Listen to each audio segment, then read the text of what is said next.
Hey everyone. Okay, so there's a lot of reveals to talk about with this chapter, but the one I want to start with is in regards to the Mother Flame, because if I'm understanding what Vegapunk is alluding to in his speech in this chapter, the Mother Flame was initially conceived as his answer to the everlasting energy source question.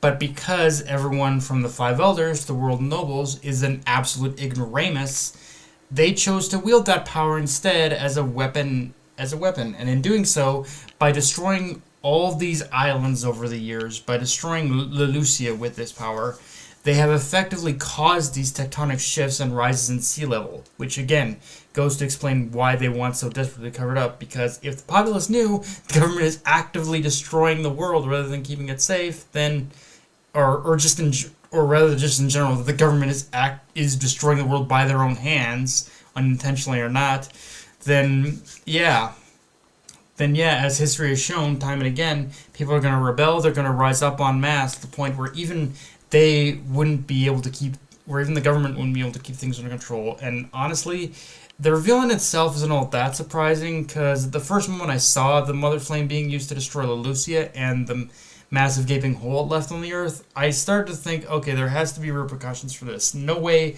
a weapon that powerful can exist without lasting consequences. And yeah, we are at the stage where we are finally facing those consequences. And again, for me, it's one of those things where it's like, you just gotta fucking love this shit, right? Like, it's one of those. It's one of those on the nose things where like the world is going to shit. And those at the top just don't give a fuck. Like, again, on the nose, but very appropriate. But okay. With that said, I do want to talk about some of the reactions we get to Vegapunk's news. But first and foremost, and surprisingly for me to talk about, is Sakazuki. Because right from the first page, he's the one who seems like the most deep in thought about, even before hearing what Vegapunk has to say.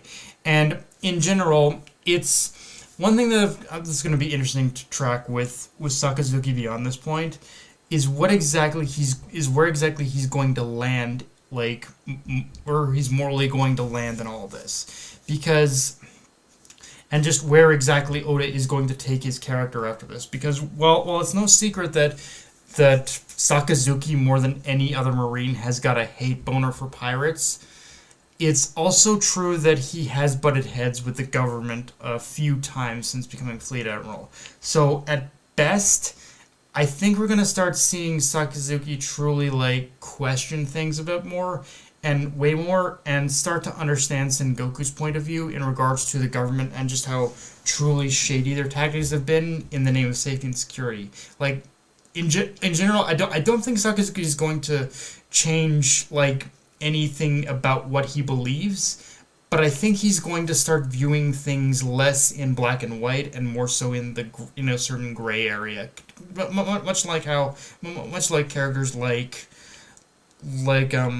Smoker and like Aokiji and whatnot.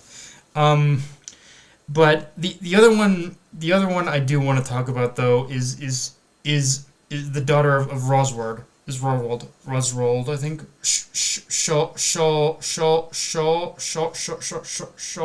Sorry, I believe. Because when we cut to Marijois and seeing the Celestial Dragon's reaction, Shalria confusingly utters the question, what is the Void Century? Because, yeah, the World Nobles haven't only been keeping a secret from the rest of the world, but also from their own children. And while, much like everyone else, I've made it no secret I'm not a fan of anyone associated with that fat pig bastard Charlos. But at the same time, it is a small detail to me that even further shows the cracks that are forming within the structure of the world nobles, and likely to start showing at least the point where I think from Shalria is gonna start asking a few questions, which I think was only expected after what happened to Miosgard. Like, someone among their own ranks was like, the cracks were gonna start to show, and someone even among their own ranks is gonna start snooping around again.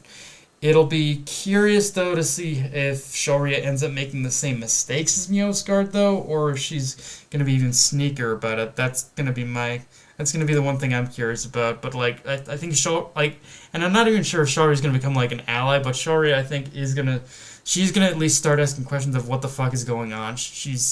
Yeah. Um, and okay, I'm not gonna lie. From a pure narrative perspective, this is one of those chapters and reveals that really has me saying Iceberg was the head of the game on this one. Like, over the years, I've grown to love Water 7 more than Enies Lobby. Like, I still love both, but it's kind of like comparing, what is it? Uh, like, comparing the Empire Strikes Back to Return of the Jedi. Both are good, but one clearly has more quality to it in a way. To me, this is the kind of reveal that makes me appreciate Water 7 even more than I already have, because it shows that Water 7 was the first indicator of what Vegapunk had come to know about the world's future, that yeah, it was going to sink beneath the world. And with something like Water 7 constantly having to deal with like backstreets and like their backstreets and just parts of their city just constantly underwater. Yeah, it kind of indicated that what was happening with it.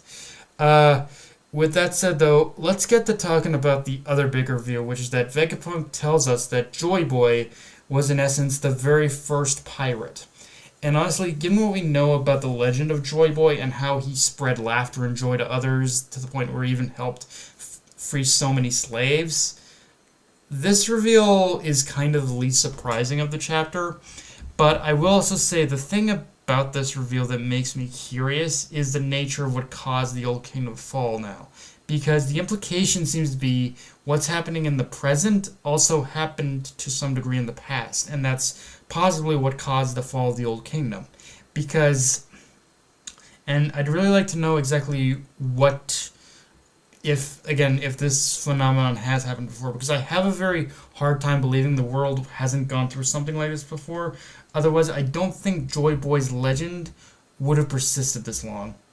Also, on a final note, I love how both Doflamingo and Saul are just absolutely sitting back and vibing to this whole news. Like, out of everyone, they're the two that are just loving the prospect, the kind of chaos this will bring to the government. And yeah, you know what? I'm not gonna lie, I'm kind of vibing with them too. Like, I'm like Saul. I'm sitting back here going, "This is gonna be awesome." Like, just little shit like that makes me say, "Okay, I'm on board with a lot of what Vegapunk's doing right now. Keep it going, Vegapunk. Keep it going." But yeah, guys, that's pretty much all I got for this review. If you enjoyed the video, like, comment, subscribe. Follow me on Twitter, Analyst Crunchyroll. Be sure to notification bell, hit the subscribe button, and just share the video around, guys. Dark Knight only signing off. Later, everyone.